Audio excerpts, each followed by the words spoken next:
So I grew up in New York City, between Harlem and the Bronx. Growing up as a boy, we was taught that men had to be tough, had to be strong, had to be courageous, dominating, no pain, no emotions, with the exception of anger and definitely no fear. That men are in charge, which means women are not. That men lead, and you should just follow and just do what we say. That men are superior, women are inferior. That men are strong, women are weak. That women are of less value, property of men, and objects, particularly sexual objects. I've later come to know that to be the collective socialization of men, better known as the man box. See, this man box has in it all the ingredients of how we define what it means to be a man. Now, I also want to say, without a doubt, there are some wonderful, wonderful, absolutely wonderful things about being a man.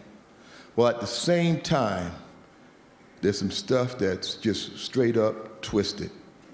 And we really need to begin to challenge, look at it, and really get in the process of deconstructing, redefining what we come to know as manhood.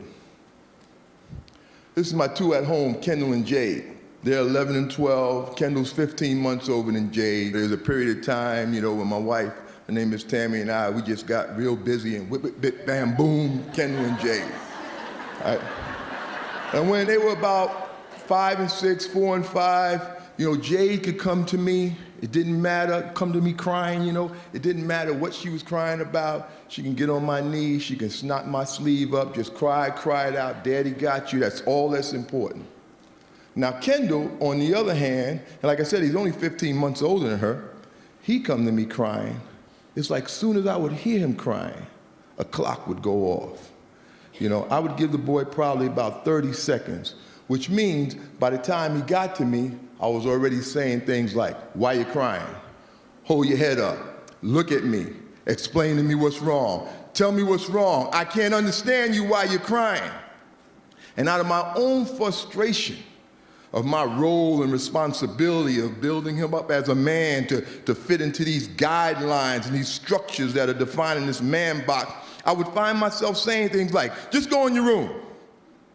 Just go on in your room, sit down, get yourself together, and come back and talk to me when you could talk to me like a what? A man. Like a man. And he's 5 years old. And as I grow in life, I would say to myself, my God, what's wrong with me? What am I doing, Why would I do this? And I think back to my father. There was a time in my life where we had a very troubled experience in our family.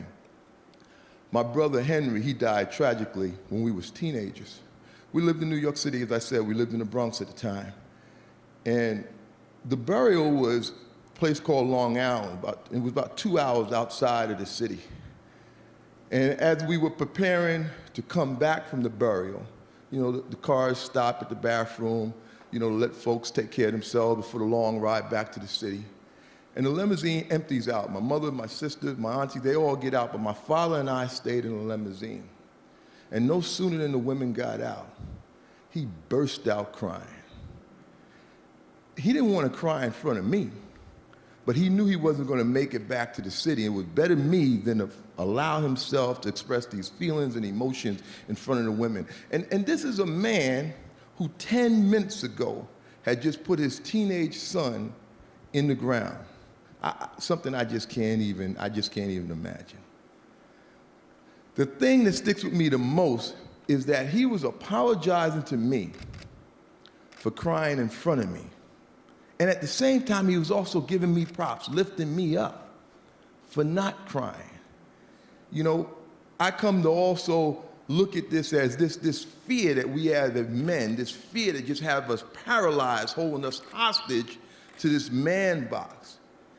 I can remember speaking to a 12-year-old boy, a football player, and I asked him, I said, how would you feel if in front of all the players, your coach told you you were playing like a girl? Now, I expected him to say something like, I'll be sad, I'll be mad, I'll be angry, or something like that. No, the boy said to me, it would destroy me.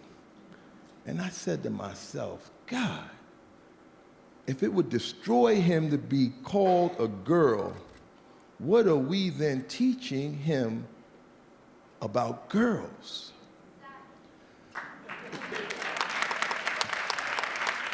It took me back to a time when I was about 12 years old. I grew up in tenement buildings, you know, in the inner city, and at this time we're living in the Bronx. And in the building next to where I lived, there was a guy named Johnny. He was about 16 years old, and we were all about 12 years old, younger guys, and he was hanging out with all us younger guys. And this guy, he was up to a lot of no good. He was the kind of kid where parents would have to wonder, what is this 16-year-old boy doing with these 12-year-old boys? And he did spend a lot of time up to no good. He was a troubled kid. You know, his mother had died from a heroin overdose. He was being raised by his grandmother. His father wasn't on the set. His grandmother had 2 jobs. He was home alone a lot. But I gotta tell you, we young guys, we looked up to this dude, man. He was cool. He was fine. That's what his sister said. He was fine, right? He was having sex. You know, we all looked up to him. So one day I'm out in front of the house doing something, just playing around, doing something, I don't know what. He looks out his window, he calls me upstairs. He said, hey, Amp, they called me Anthony growing up as a kid. Hey, Anthony, come on upstairs. Johnny called, you go. So I run right upstairs. As he opens the door, he says to me, do you want some? Now, I immediately knew what he meant, because for me growing up at that time and our relationship with this man box, do you want some meant one or two things, sex or drugs. And we weren't doing drugs. Now, my box, my card, my man box card was immediately in jeopardy. 2 things. One, I never had sex. We don't talk about that as men. You only tell your dearest, closest friends sworn to secrecy for life the first time you had sex. For everybody else, we go around like we've been having sex since we was 2. There ain't no first time. The other thing I couldn't tell him is that I didn't want any. You know, that's even worse. We're supposed to always be on the prowl. Women are objects, especially sexual objects. So anyway, I couldn't tell him any of that. So like my mother would say, make a long story short, I just simply said to Johnny, yes. He told me go in his room. I go in his room, on his bed is a girl from the neighborhood named Sheila. She's 16 years old, she's nude. She is what I know today to be mentally ill, higher functioning at times than others. We had a whole choice worth, you know, inappropriate names for her. Anyway, Johnny had just gotten through having sex with her. Well, he actually raped her, but he would say he had sex with her because while Sheila never said no, she also never said yes. So he was offering me the opportunity to do the same. So when I go in the room, I close the door. Folks, I'm petrified. I stand with my back to the door so Johnny can't bust in the room and see that I'm not doing anything. And I stand there long enough that I could have actually done something. So now I'm no longer trying to figure out what I'm going to do. I'm trying to figure out how I'm going to get out of this room. So in my 12 years of wisdom, I zip my pants down, I walk out into the living room, and lo and behold to me, while I was in the room with Sheila, Johnny was back at the window calling guys up. So now it's a living room full of guys, like, you know, like the waiting room in the doctor's office. And they asked me, how was it?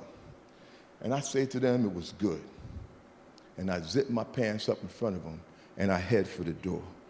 Now, I say this all with remorse, and I was feeling a tremendous amount of remorse at that time, but I was conflicting. Because while I was feeling remorse, I was excited, because I didn't get caught, but I knew I felt bad about what was happening.